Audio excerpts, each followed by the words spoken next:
Hey guys, if you don't know who I am, I'm Savia Rocks, and I help people tell their stories, stay inspired, and get educated as they find the pride of who they are within creativity, but most of all, without judgment.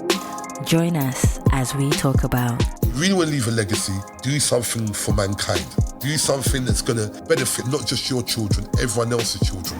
I think our job as humans is to become the person we were born and peel away the cultural stuff that was given to us, the trauma, like peel away the stuff that changed us or that was thrown on us or made us small or made us go off track. The biggest thing I've always found is when people think they know so much, then they start knowing so little.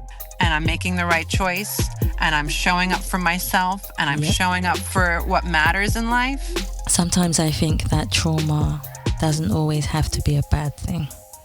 I think trauma can help you make choices in your life that turn something that started bad into something beautiful. So guys, welcome to season 7 of the Us People podcast with Savia Rocks.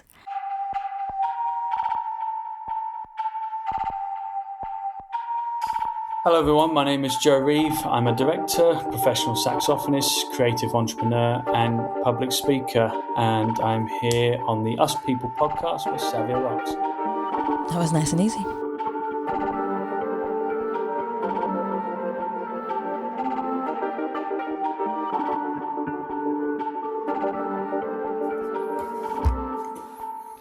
I'ma get deeper.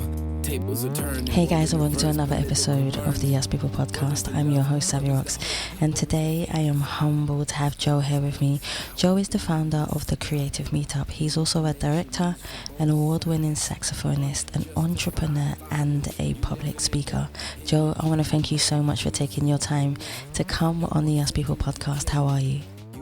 I'm very well, thank you. How are you?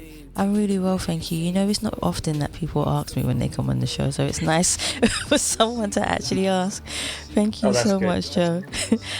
No worries. Happy to ask, yeah. So my first question for you, Joe, is could you tell me a bit about yourself, where you grew up, but also how that influenced you to be the person who you are today?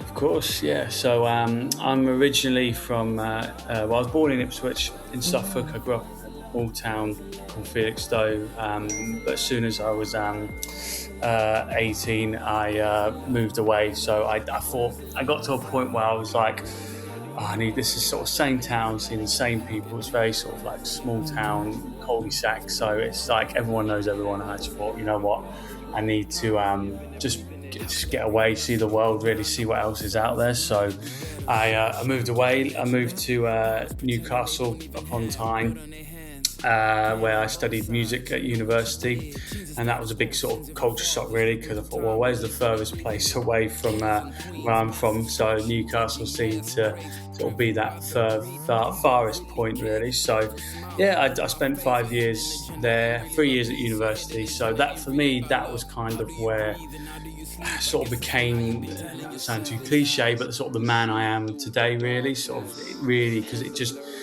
you move to a big city, you go from a small town to quite a big city where you just meet different people. They're very friendly in Newcastle. I'm not saying where I'm from people aren't friendly, but you could just have a conversation with a complete stranger. You just wouldn't do that where I'm from originally. So it's like very nice culture up there, really welcoming, and it's where I kind of found my legs as a professional musician really. So it was because there was so much more opportunity, because where I'm from, because my high school was a visual and performing arts college when I was my GCSEs, and so we got the chance to perform on quite a regular basis. So I already had that experience before I'd moved to Newcastle with the performing side, because my school would have a summer and Christmas concert every year and a chamber concert in between those. So we always got the chance to perform, and our school jazz band, we performed around the town. So say like if a car dealership were opening a new part of it, we would go and perform. And we also travelled around Europe. We played in France, Holland, Belgium.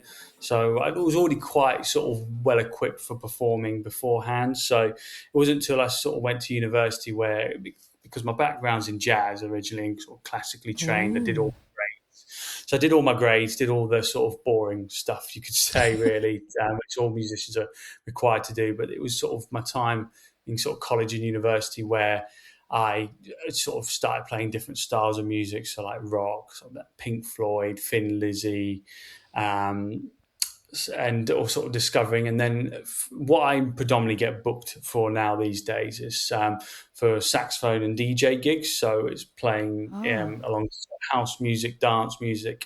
But because I do weddings now, it's a bit different. I play all different styles. But what kind of helped me become a professional musician, be able to do it for a living, was playing in the nightclubs in Newcastle. So, because I had a great uncle who said to me, like, Joe, play everything. Don't just play one style of music. Don't just play jazz. Play everything. So I just did that. Really.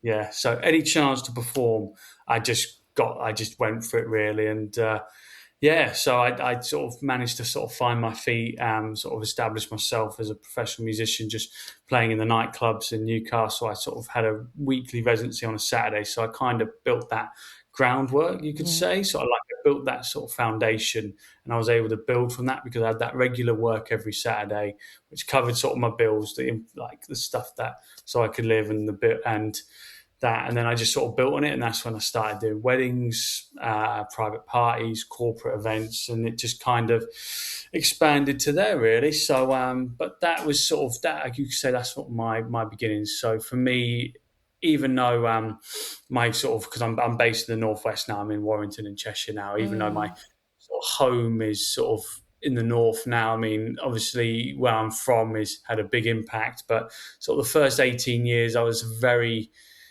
different person to what I was now, really. Very, I think creators, we are quite naturally introverted. Yes, so I'm true. Still probably, so I'd say that is definitely still true. Again, Newcastle did bring me out of my shell a little bit, but I think probably if I'm in a group of new people I've not met before, I'm still a bit. But once I get to know people, I'm more talkative and more out there. But I think it's sort of, I always sort of say to young musicians, like, if you're not too sure about going to university, just go and see the world, go out there, move to a completely different place to what you're used to. Because I sometimes say moving away from your hometown can be a bit of a life hack. It can change the way you see things, and it minimizes distractions as well. So because when I graduated university, a lot of my friends, they all left Newcastle. They went either back home or they went to London, because I think that's where everyone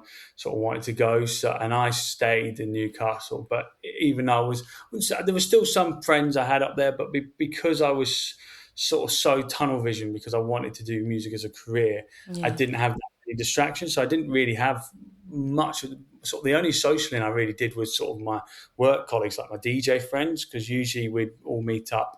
If they did have a social night out, it would be on a Sunday or a Monday usually. So that's the only time, really. But so I think because of that, because I was kind of not essentially on my own, I had very little distractions. So I was able to just go full steam ahead and just really make a sort of career out of music. And I thought I'll give myself a year and see how we get on. And then after a year, I was able to do it, really. And I registered as a sole trader, and you could say the rest is sort of history, really, now. So yeah, that's sort of my humble beginnings, you could say. Do you know what? That's a beautiful way to begin. That is a beautiful, because some people they always say the first year of anything that you do, especially within the business, is the hardest year ever. Oh, yeah. It's kind of your make and break. Even yesterday when I was walking down the road, I realised that a lot of restaurants were closing down, unfortunately. And they've only been up running for about 2 years. And even she was saying the same thing to me. She says in the first year or two, it's the hardest time for you as a business to be able to succeed. So for the fact that you went out there, and yes, it can be completely different. It can be sometimes culture shocking to people. It can be really isolated, especially like you said, being an introverted person and being out there in the world. But the one most beautiful thing that you did is that you went out there and you believed in yourself to say, yes, you can do it. And I think the universe manifested it back, Joe, to be quite fair.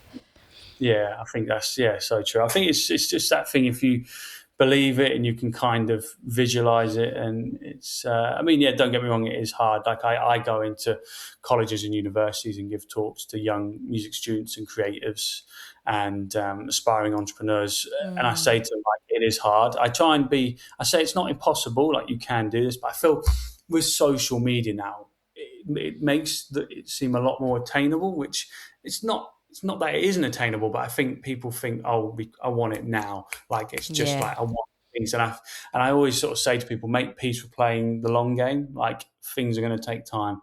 It's going to really I've been doing this. I've been 15 years now, sort of performing and getting paid to do it. So it's like it's a long time. It's a really long time, and and I say to people, like, things ain't going to just happen like that. You've just got to keep plugging away, and like it's. I sort of try and get that across to people. Like, it's not impossible, but it is very hard. It's not just one straight line where you've got to start and you've got to finish. It's start and then you just literally. So that's what I try and say to people, and just kind of get them to realise that. Yeah, again, first couple of years it is going to be hard, but you just got to ride that storm really and just kind of go through it, because eventually the sun will shine. Eventually, it's just you just got to kind of just stick at it really. See, I love that. So my next question kind of goes a little bit deeper into what we're talking about, and it's one of my favorite questions to ask people, to be fair. So it's, can you define yourself as a person, but also who do you see when you look in the mirror? But on the flip side of that question, has there ever been a time where you have looked in your reflection and not recognized the person staring back at you? How did you manage to go from a person that you may not have liked to see the vision of, to becoming the person that you felt, Joe, had purpose? That's a good question. That very good question. There probably have been many times. I think when you run a business, or you try and become an entrepreneur, or you try and do something that not many people do, you have many nights where you do look at yourself in the mirror and you're like, what am I doing? What is this? Because I think with what I do, especially with my job, you meet so many different people from so many different personalities, especially doing weddings. Like, you really do. And sometimes how you have to compose yourself, sort of like hold yourself really sometimes, because one thing I've learned, it's not just about the music, it's about how you are as a person, how you run a business, how you are outside of the music. So again, you can deal with people who aren't so easygoing. As like when I do weddings, I always say to other suppliers, let's be a team player. And there have been times when people aren't been team players and I've not responded in the best way I can. I think, oh, that's not really me. I've let my sort of emotions get the better. I think because when you start out and you do something that not many people are doing, like I'm a member of a group called Roundtable, and we're sort of a group of founders who sort of chat and we kind of meet up and we're all in the same boat. And I think because we're in such a small percentage of people doing what we're doing, I think, and you always get people who will try and sort of say to you at the start, like, oh, you shouldn't do that. And then you kind of, in a way, you want to be like, no, I've done this. And there have been times when I've proved people wrong and I've probably not shown myself in a great light, where I've been like, yeah, I've done it. Yeah, like, you were wrong. What are you doing? And it's like, and I think I've also been critical of people who have stayed, so where I'm from, I've been a bit critical of people where I said, well, if you've not left here, then you're not doing much. And it's like, well, hang on, that's their life. Some people just want that easy, just get up, go to work, come back, watch TV, have the weekends, have your annual leave, and that's what people want. And there's nothing wrong with that. It's just not what I want. So I think it really is sort of soul searching a lot of the time. It's really sort of asking, is this what I want? Because you're constantly changing. So for me, obviously being a professional musician is what I wanted, but now that's kind of grown into something else. Now it's kind of expanded. So now I run the Creative Meetup. I'm trying to sort of help people, because again, when I was at university, it was quite quite cliquey with some people, very much people who would like want to just kind of, no, I want that gig, I'm not going to help back. And I didn't. And so I kind of, when I started out in the industry, when I was asking for help, I didn't expect many people to come back to me with help. But then there were people like, yeah, no, that's fine. This is it. Again, very honest, very like, look, this is kind of how things are at the moment. So yeah, I think when you're sort of on this journey where you feel so many different emotions, like running a business, you will, some days are great, some days you're just like, oh God, so it really is sort of trying to stay true to who you try and be authentic. I always try and be authentic, always try and be like, is this me? Does this represent who I am? So again, like how I sort of perform, everything really. So like, just especially like making content for socials as well, like, okay, does this reflect me? Is this who I am? Do people watch this and think, yeah, he's doing something a bit different, but that's Joe, I know. And so I think, yeah, there were definitely times when you prove people wrong, and I've probably not acted in a way that I think I wasn't very gracious in victory. Like you're gracious in defeat, and sometimes you're not gracious in victory. So I feel as being gracious in defeat and gracious in victory. And I think just kind of, because again, that's I think with the thing with social media, everyone sees everything. You forget how like I think people underestimate who's watching what you're doing. So I feel you don't have to kind of go up to people saying, look, this is what I did, I proved you wrong, like, and it's like, you don't have to do, because like social media can do it for you. So I feel, yeah, it's a lot of the time I wouldn't say running a business is like having you end up having multiple personalities, but you're constantly dealing with things, and it's constantly, you think you've cracked one thing and then another thing comes along, and it really does test you. And there are times when you just think, oh God, I could just throw my laptop at a wall, because I'm just like, that was me yesterday. So there are definitely times. And I think, I'm very good. I've got my partner as well, because she's a personal trainer, so she runs her own business, so she gets it. But I think it's good because she kind of holds me to account, because sometimes it's hard when we're watching TV and I'm like on my phone, it's hard. It's trying to switch off. And again, it's good because there's sometimes when she can see, no, that's not you, Joe, what you're doing. That's not like, you need that. That's not a good color on you, or that's not. So it's good. So sometimes, even though you can't see it yourself, it's always good you've got someone who understands it but can hold you account as well. But no, there's been definitely times when I'm thinking, I've looked at myself and I think, that's not really been me, that's not been who I want to be. But you just have to learn from it, and just kind of like, okay, you live and you learn and you move on, and just try and be a better person than what you were the day before, whether that's professionally or personally. It's just the small 1%, because again, it's going back to that playing the long game really. It's just it's a big long journey. So it's just about those 1% every day, just trying to be better than what you were the day before really. So that makes complete sense to me. Absolute complete sense. So for me, that I always believe in life that everything starts off with a chance. Someone gives us a chance. Someone believes in us. Yes, we believe in ourselves, and that's where the key is. We need to believe in ourselves first in order for us to even try and succeed. And succeed is another question, but I'll ask that later. For me, Joe, what I would kindly like to ask you is, if there was one person who gave you your chance in the world, who believed in you and said, Joe, go and do this, go and do that way. I think you mentioned your uncle, who was saying, if you're going to play music, you play every type of music. You don't put yourself in a box. And I thoroughly believe in him and what he said it to be so true. Is there anyone that you would like to say, for example, who respected who you were, believed in what you did, and gave you your first chance in order for you to continue to see that what you wanted to do in life is something that you knew that you could aspire to? Probably. So there was a guy named Martin Robinson, who was a saxophone teacher of mine, very flamboyant man, very big personality. He made, when I used to have saxophone lessons, they were a bit boring. They were a bit like, oh God, I'm just going through the motions here. It's just like, And then I met Martin, and I got a new head of music, and the previous head of music at my high school, she assigned me with Martin because I think I was on that point where I'm like, because from sort of 6 till about 14, saxophone was really just a hobby.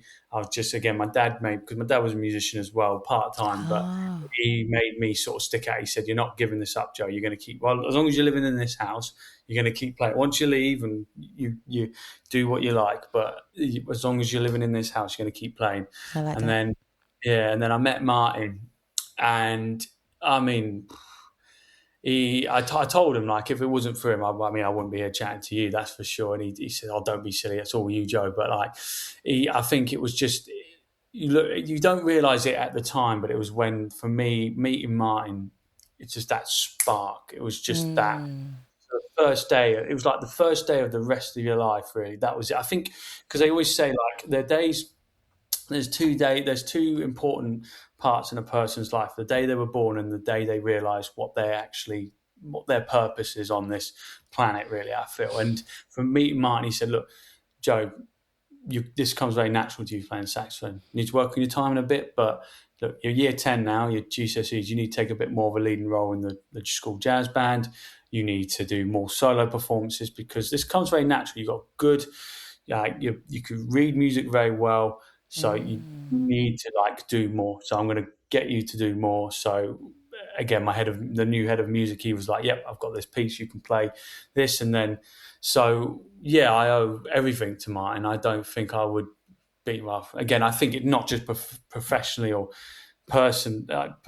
but personally as well, like what happened in my personal life as well, because it all led to like me going to Newcastle, me just wanting to pursue music as a career, all because just one day meeting this man who just said, Joe, this comes very natural, you should do more of this. And then he made it, again, the lessons I had with him, he made them fun, he made them enjoyable, which music should be, really. So yeah, I owe everything to Martin, really. I know he'll probably say I'm talking rubbish, but he still does say that. But he said, and I do say, no, but if it was for you, I wouldn't be doing what I'm doing today. Like it. So again, it was that sort of moment where I'm like, yeah, I think I want to, because the first time I ever performed a solo piece, and then sort of at the end, everyone claps. It's like a drug, really. It's like, oh, I like this. This is, I think, you know what, I want to keep doing this. So, yeah, and he sort of believed. I mean, I had very supportive family as well. But he was the one who was like, look, you've got something here, Joe. You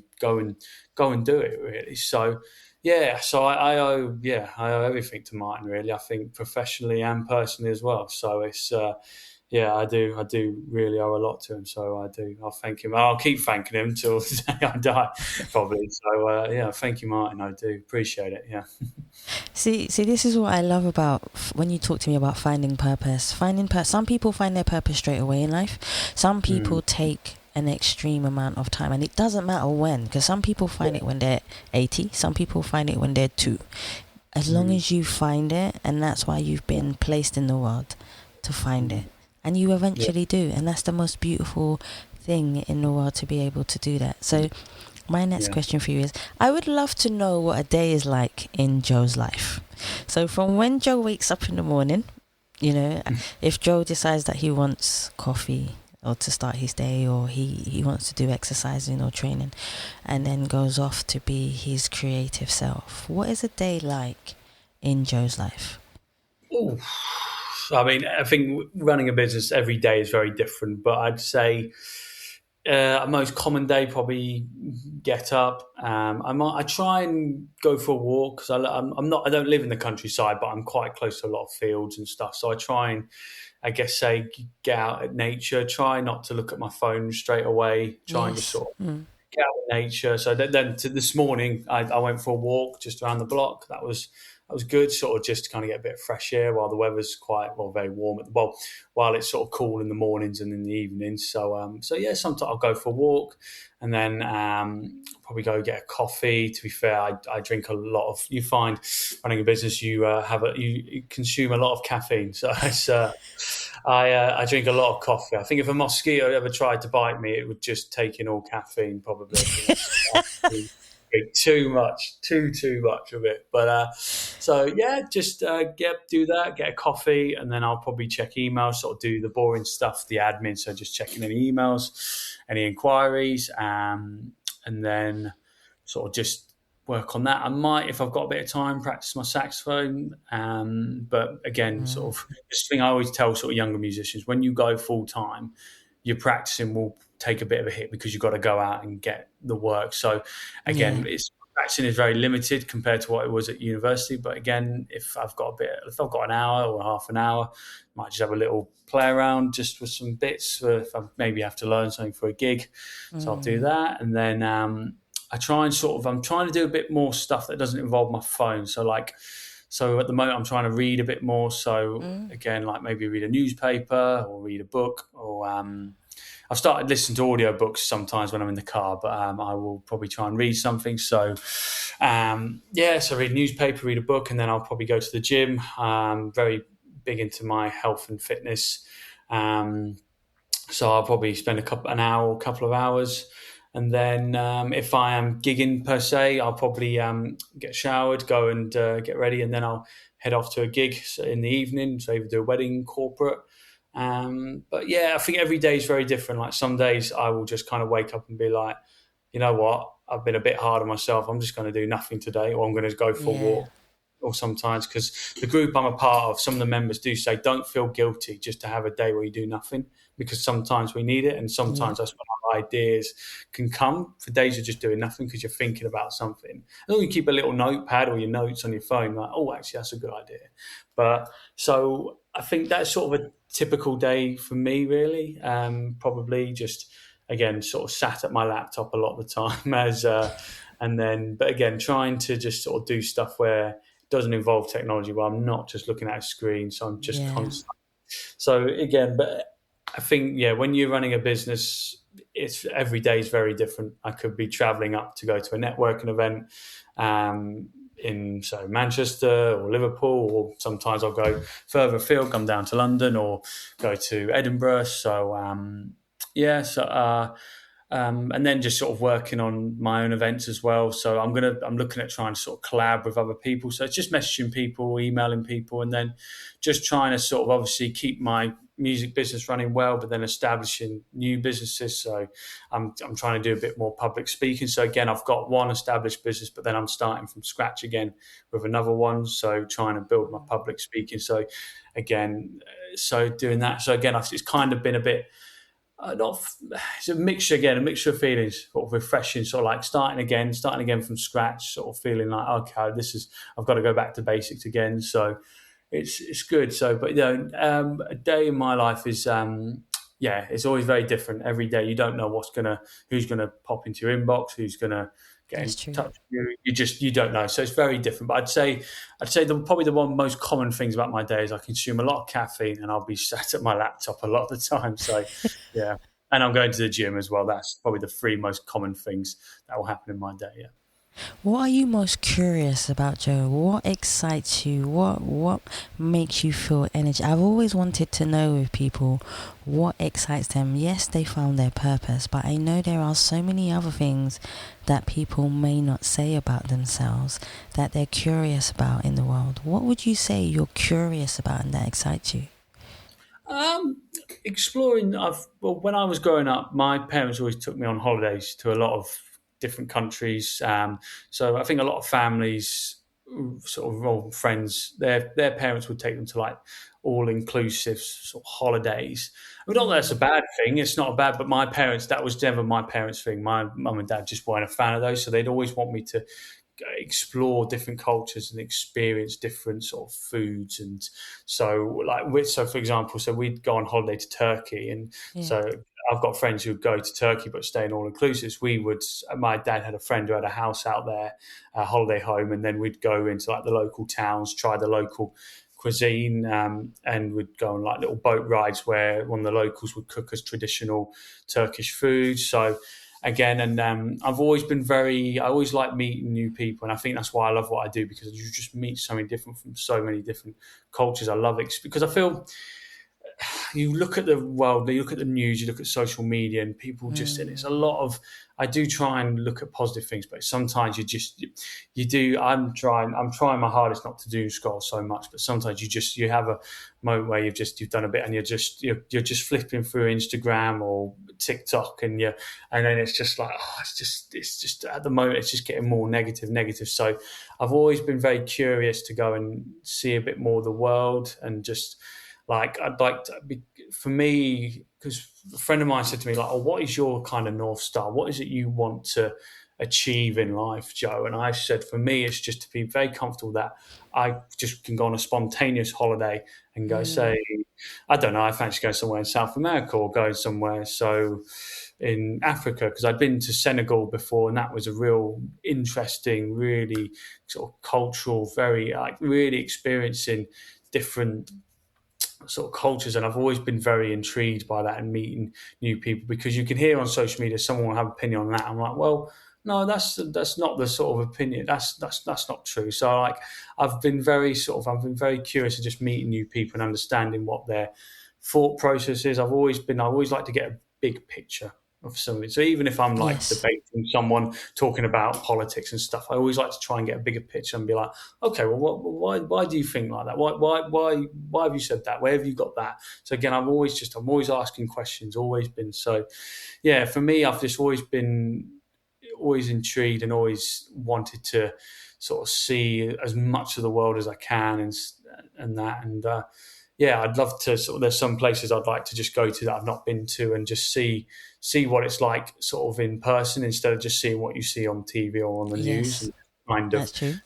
Yeah, I feel I've always been, because I think it really makes, as a very open sort of person really, and you just kind of, it really broadens, you expand your mind, and just kind of, so I've been very curious about sort of meeting different people from different backgrounds, different worlds, and just kind of seeing how it, because I think at the end of the day we're all kind of the same, but obviously we're all human beings, but yeah, I'm very intrigued to sort of see what else is out there in the world and experience, because it can inspire me in my work, my music as well, especially because I used to write music when I was young. I don't so much now, but again, it can really inspire you just to see what else is out there, and just instead of just staying in the same place really. So yeah, I always try and keep myself very open-minded, shall we say. Yeah, I think that's the best thing, to be open-minded, because if you're not open-minded, I find a lot of the time ignorance can kick in. And I just mean it in the sense, Joe, and I'm sure you understand this completely. I just mean ignorance in the sense of lack of knowledge towards something in the world, or just understanding it. Sometimes I find that when I say that word, a lot of people can become quite defensive, because they don't really understand the full concept of what the word, ignorance means. So I just mean it in the concept of that way, which I find actually helps people when you explain it to them. So I have a question. I'm only allowed to say it once. Okay. Okay. Okay. When you find one that you would like to speak about, let me know. Okay. Okay. So you're allowed to speak about only one. Okay. And I'll say it to you. Here goes. Power, perception, culture, judgment, class, privilege, diversity, race. Which one would you like to talk about, and which one do you feel has an impact on yourself? Oh, wow. Power is an interesting one, because I was talking about this with my friends the other day, because I think how sometimes being business owners, being entrepreneurs, we do have a bit of a chip on our shoulders, and I think power was kind of used, but I think how we want people to see us as like, yeah, we've done something here. So I guess maybe power is something to do with it. I don't know. I mean, it's I don't know. I think it's more, it's an interesting one. Power. I think it's how you sort of perceive, because I feel, I think with being a business owner, because we've had those sort of challenges, we have always had that chip on our shoulder, kind of like how people perceive us. And I guess we sort of want to influence, because again, like trying to get leads for work, for gigs, you want that kind of like power of persuasion, I guess. So you're like, well, Yes. book me for your wedding because I've been doing this. I've got well established in that. So Yep. I guess in that sense, because I think people you say the word power, it's aggressive, like, oh, I've got power. I guess it depends. Like, and this is why I like being in the group I'm in, because we have these conversations, and there's we're talking, because I think one of the sort of members was talking about how, because he's got a team around him and he's sort of delegating roles and that, and it's how sometimes you have to kind of step back, even though you've got that power, you can do this, you need to sort of step back and let other people do their role. So I think it's definitely, some things are just out of your control, so don't assume that, because like, especially with my job, but like especially doing weddings, some things are just out of your control and you can't, you try your best to just sort of fix it and use the experience and knowledge you've gained. But sometimes it's like, I think, you know what, I can't, there's nothing I can do here. You just have to kind of take a step back, really, and just sort of having that. Yeah, I guess so. Yeah, I think that's probably the word. Yeah, power. I think that's kind of, because I think it doesn't. I think, when you think power, you think, oh, aggression, but I think it's so much more. It's just the power to step back, the power to believe in yourself, the power to just kind of be like, what will be sometimes. And it's just like, look, the power to let things go, not take it to heart as well. So I think that's probably, how I would probably describe their power, On the flip side of that, it just came into my mind. Let's talk about forgiveness for a second.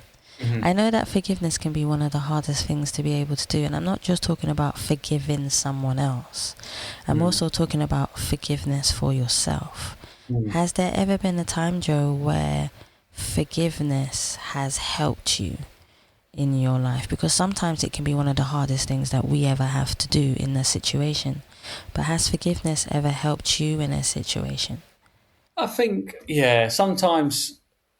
Yeah, it's definitely helped me in sort of my work, because like going back to sort of, you meet many different people who aren't quite on the same wavelength as you, and they've probably upset you and stuff. And then I think it is important to forgive. I'm still working on this, because I think my partner will probably like, sometimes I used to hold a grudge. I still probably do to some extent. So I'm still, again, I'm not perfect. I'm still working on that. But I feel there's times when you just kind of forgive and just let go and just kind of think, well, that was then, you've got to just move on. And so I feel forgiveness is important, especially for those who sort of doubted you at the start. It's just like, okay, you just have to put it down to, again, probably ignorance. They just never been where you're trying to be. So you forgive them in that sense. So I think it is important. I mean, I'm still learning. I'm still learning to do that myself. So I can't say but I think it is important, because then eventually, if you do forgive, it's not constantly living in your head. It's not like, it's kind of a bit of a weight off your shoulders if you do, because you just move on, because that is life. You just sometimes have to move on, and it's the world of good, because if you let it just kind of, if you hold a grudge, you let it boil up enough experiences, then it sort of, it boils up, and then you end up snapping at people who you don't want to snap at as well. So I feel it's definitely important to forgive, because then you can just kind of let it go and just be like, okay, there it goes. So I think there's been times when I have, definitely forgiven. I've felt better, but then there's probably times, still probably now, where I've probably held a bit more of a grudge than I should have done, and I think I do need to. It's something I still need to work on myself, I'll be honest. And it's I think it's it's just to kind of, I think it is the best way, but I would say it's probably easier said than done, and it's going to take time to be like that, to forgive. But I think there have been times when I have been able to forgive, even forgive myself, really, when I've been a bit too sort of hard on myself. And I think, you know what, I've just kind of like, okay, that wasn't the best way I handled that, but you just have to move on and learn from it again. So I think it's important. I think it's definitely an important word to have, especially when running a business, because there'll be plenty of times when you're going to have to forgive yourself or forgive other people because they've done something that doesn't quite fit your agenda or fit what you want to do. And again, I've probably done stuff that didn't fit their agenda as well, and they've kind of lashed out at me. And I think, well, again, I try not to use that excuse like, oh, well, they're having problems. away. And again, it's like, but I think it's just sometimes you just have to, just kind of, it's important just to kind of not let it to forgive, because then eventually it won't build up and it won't. So because as soon as you forgive, you can kind of just like, it's gone now. You can just, it's a weight off your shoulders and you're not carrying that grudge. So I think I'm still working on it, but it's, work in progress, you could say. Yeah, definitely. And you know what? I like the fact that you admit it. You don't deny it.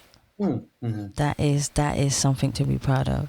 So, as you are a musician, the one fundamental question I do want to ask you is, if there was one song that was the soundtrack of your life, Joe, what would that song be and why? I'm really intrigued, especially because you are a musician. Oh, that's a good... Someone asked me, what is your favourite song of all time? And I'm like, that's a really hard one. That's really... Because it's just... Because for me, my musical... it depends on my mood. It depends on... I'm trying to... Because I think for me, it's not so much what song I like. It's not so much the song itself. It's like... It's sort of certain songs remind me of certain times in my life, really. Correct. And I think it's more what so for me, so when I went to university, it was sort of the early teens, so EDM was very big. So like you had your Avicii, you had your sort of, so for me, I like a lot of that music because it reminds me of my sort of university days. So a lot of Avicii songs like Levels, it's that just, I listen to that song and I think, oh, that just takes me back to being in a nightclub in Newcastle in 2013 and just being like, I'm in a new place, I'm just experiencing. So, so I'd definitely say, but for me, like, what is a soundtrack to my life? Probably, what is a soundtrack? I mean, again, I think I'll try and sort of think what could be. I think definitely... soundtrack to my... I think it's... I would probably say... Oh man, this is a hard one. It's a hard one because there's so many. Because I think being a musician, I've got such a broad... it's just so... There's so many different styles I like, so many different... I could probably say... there's a song... I'd probably say... It's called Experience. I forgot the name of the composer of it. It's quite a well. You'll probably recognise it. I'll try and just get it. It's called Experience by, I forget the song. What's it called? Experience by Ludovico Einaudi. I think that's Italian. I'm sorry if any Italian listeners, I've completely. But it's called Experience. It's so I'd probably say, because it feels like it's sort of where you go through like hardship, and it's just like, I feel probably the soundtrack to my probably life is probably Experienced by Ludovico Einaudi. I can't pronounce that name. I'm sorry, I'm complete, but it's okay. We'll find it. We'll definitely find it. I'd probably say that is probably. But then again, if you ask me that question a year from now, it might be different. That's the thing. So I'd probably say. Yeah, at the moment, in this moment in time, I'd probably say the soundtrack to my life is probably Experience. Probably I like that. Yeah. So, yeah. I definitely like that. If there was one question that you wished people would ask you, but nobody has ever really asked you that question, Joe, what would the question be and why? Oh. Probably, I think this is more, probably... Again, I think going back to how some people are very sort of narrow-minded, sort of just saying, how are you sometimes? Yeah. I mean, obviously, people close to me always do. My fiancée, I think I'm a typical bloke. I'm very much just like, all right, come on, there's a problem. That's fine. We'll sort it. Let's just crack on. But I think probably, how are you, Joe? How's business? Sometimes I think, not that people don't, but I feel it's more, you meet some people and it's very much like, I think because when I go back to my hometown, people always want to chat to me about what I do and stuff. And I always try and make a point of just saying, oh, how are you doing? How's your... And it's just like, because they're just, it's not saying their life is boring, but it's just like, you can tell they just don't want to talk about their work, like, because they want to talk about my job. But I say, oh, how's your job going? Yeah, it's fine. Just like, so, and then it's kind of more. So I think for me, a very important question, sort of, how are you? I mean, my family are good for that, but I'd definitely say probably, how are you, Joe? How are things? Because there's some days you'll catch me and I'm like, yeah, fine, all good. And then I'm like, oh, I'm still waiting for this person to pay me. Oh, this person's not going to reply to me. Oh, this is just really annoying. So I think probably it does have, I think definitely sort of, I saw this clip on socials of, I think, I don't know what it's, and this bloke was saying, oh, I got a text the other day and it just, from my friend, it said, how are you? And he said that did more for me than any therapist session ever, because I just let out this. So I think it's important, I think, men and women, just to say, how are you? I think my fiancée, she's very good at just saying, if she's upset about something, she will just say it there and then. Like, for me, she does have to kind of poke me a little bit just to, again, but I'm again, it's work in progress. I'm getting better, but I think, again, probably more, how are you, just from maybe someone who's not as close to me. So maybe someone who, again, who's probably I'd known for being a bit narrow-minded, but maybe if they sort of said, oh, how are you, Joe? How's things? How's business? And that maybe, because the thing is, you get some people who quite close to you who don't ask you that. But then I always find people who are doing not in my sort of industry, but again, who run a business, they always say, oh, how's business, Joe? How's things? Because they're in my world, they understand what it's like. So they always, but again, it's more so I guess it'd be nice to just be asked by sort of people who maybe not in your world or who are maybe a little bit narrow-minded, to maybe say like, oh, how are you, Joe? How are things? How's life and stuff? Because you sort of meet people sometimes, or you sort of see people you think you're close to, who just don't take an interest. And I think I've always been very brought up to take an interest in people. So I guess that's just how I am. So I always do ask people. But yeah, I think probably the question I'd like is sort of, how are you? Because I think those three words are very important, especially in this day and age with people with sort of mental health and how I think you feel. I think how are you is so important now. I think these days that those three words, I think, are very important, definitely. I'm going to put you on a desert island for a second, and then I'm going to say to you, if you're allowed to have one musician, one activist, and one president, who would you bring on the island to speak to for 24 hours? I would probably, musician, I'd say Nat King Cole. Ooh, Nat King Cole. I think that's the one. Because someone said to me, who would you like to see perform live, who dead or alive? I always say Nat King Cole. I love Nat King Cole. I love his music. So president. Ooh.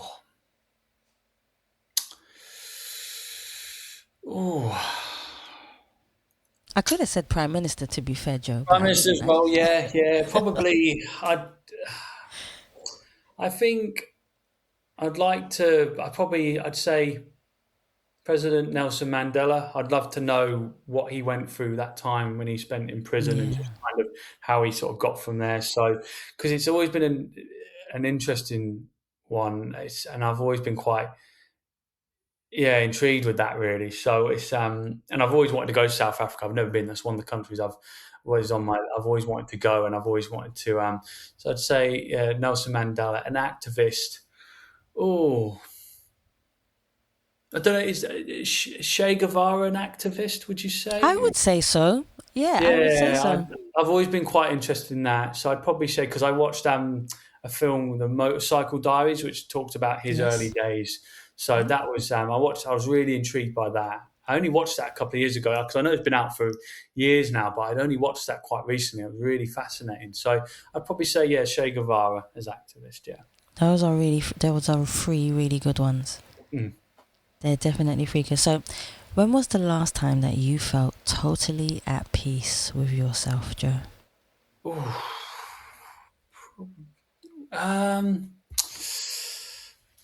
One time, probably, so I went to Costa Rica.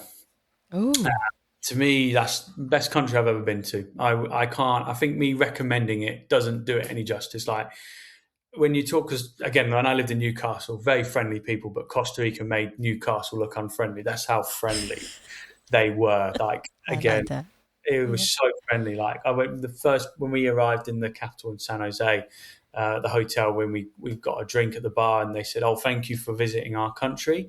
I thought, oh, no worries. I just thought you just wouldn't get that in the UK. And it's just like, wow. And again, it was just so friendly because they're very big on their nature. Like it was very, it was so. And then I remember sitting on a beach and just feeling like, actually, it was obviously sitting on a beach, but I remember walking through. We went on this tour of like how they make chocolate, and there was a bit where there was like jungle. And I remember just sort of sitting and looking up at the jungle and then just kind of thinking, I thought part of me was just like, I want to just keep walking into this jungle. And I just thought it was that was one time I felt very at peace and just very much just like, this is lovely. This is just so like being in a sort of, I don't know, it just felt very, and I think because they're the very peaceful nation, very, very friendly, it was very, very, very friendly, and I think, and that's when I felt very at peace because with we were boyfriend and girlfriend at the time. I hadn't proposed to her, but my fiance and my mum and dad. So again, I had sort of my very close, important people in my life there as well. So I'd say probably when I was in Costa Rica, that was when I felt very at peace because I remember it was the one time when you come back off a holiday, you're like, I don't really want to, but it was the one time I thought if I'm delayed, I'm fine with that. I'm absolutely fine with that because it was just like I didn't want to go really. So it's I think probably when I visited Costa Rica, that's when I felt very at peace really, and just very much like, I kind of want to try and get more of this if I can really. But again, this is why I try and sort of in the mornings go for a walk or try and be in nature because I feel that's probably the closest I feel to when I'm at peace, probably when I'm not surrounded by computer screens, cameras and that. So I feel trying being out with nature is definitely when I do feel at peace, definitely. Yeah. See, I love that. So before I have the beautiful chance of saying thank you to you, because the time has gone so fast, Joe. It does, yeah. I would love for people to be able to find you or just get in contact with you if they need you as a musician or if they just want to understand a bit more about you. Please let us know where they can find you.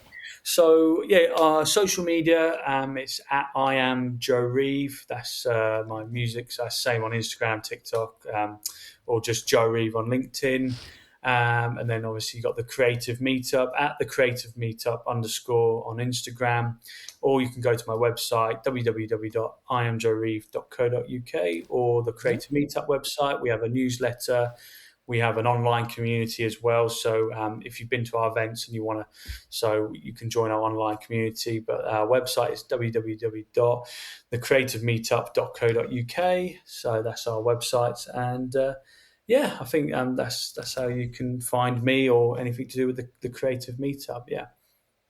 Joe, I want to thank you so much for taking your time to come on the podcast, for showing who you are. But I have to say this, you have been one of the most open-minded, honest people to help people that I've had on the podcast in a very long time. Oh, good. Keep being who you are. Keep doing what you're doing. And I appreciate you so much for taking the time to do this. So from me to you, I thank you. That's all right. No, thank you for having me. Thank you. You're more than welcome. And guys, I want to say thank you so much for listening to the Yes People podcast. And please remember, you can subscribe or leave us a review on Spotify, iTunes, Google Play, or any other platform that you prefer listening to. You can also go on the Savia Rocks website if you'd like to find more about myself, or you can go on the Us People podcast website, and you don't have to listen to the most recent episode. You can go all the way back to the first one, or find one that has purpose for you or resonates with you. And guys, this is where I say thank you so much for listening.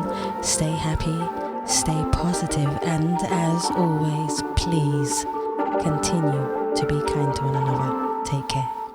I'ma get deeper, tables are turning, world in reverse, political burning. Where is the love? Where is the hope? Where is the faith inside?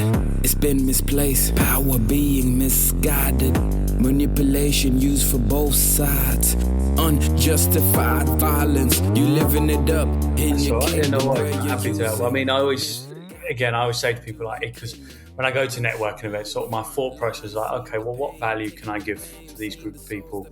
in a room, and I think that's always what I do. I think it's, and I was talking to a guy who's an entrepreneur, and he always says it's like, well, what? And he said that, what value can I give? I think as an entrepreneur, you need to look at giving value to people, not just for yourself. Now, really, I think not everyone, but some people, I think they're keeping everything very close to themselves. They don't want to, again, help, and it's just like, well, no, we need to, like, teamwork makes the dream work, as they say. Well, good, Joe. Oh, brilliant. Fantastic. Oh, thank you. No, thank you again for having me. I really enjoyed that. That's good. Yeah. So my friend who does my socials for me, he said he sort of sets me homework every year, and he says, like, try and sets you homework. He sort of says, try and get on more. You want to build that personal brand, try and get on podcasts. So when you messaged, I was very, very chuffed and very excited you asked me. So no, thank you. I really enjoyed that. People down on both sides. We need to do better. Shell shock. Yeah, imagine that. Powers pretending they don't even have blood on their hands. Playing on both sides, you know what you did. Change the status quo, sins of your fathers. Ripple through time, we live in it, breathing it. Kings and queens, mass destruction, digging mass graves. Driven by the greed, you don't really care. Devil smile in my face. Your hidden agenda ain't really about peace. Your hidden agenda ain't really about love. How do you breathe and how do you sleep? I guess it's a lie you've been telling yourself. The lies we see through the darkness and the blurry lines. I'm about to dive in deep. The wheels are spinning, globes in rewind, political ablaze. Where's compassion? Where's the love?